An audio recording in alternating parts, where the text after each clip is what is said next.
गजाननं भूतगणादिसेवितं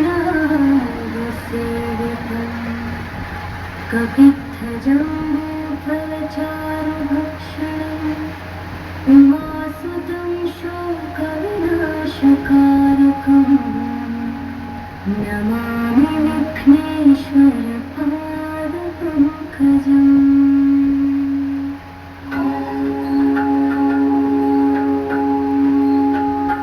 या कुन्देन्दुतुषारहारधवलाया शुभवस्त्रावृता या वीणावरदण्डमण्डितकराया श्वेतपद्मासना या ब्रह्माच्युतशङ्करप्रभृतिभिर्देवैः सदा पूजिता सा मां पातु सरस्वती भगवती निःशेषजाड्यापहा। ॐ नमस्तेऽस्तु महामाये श्रीपीठे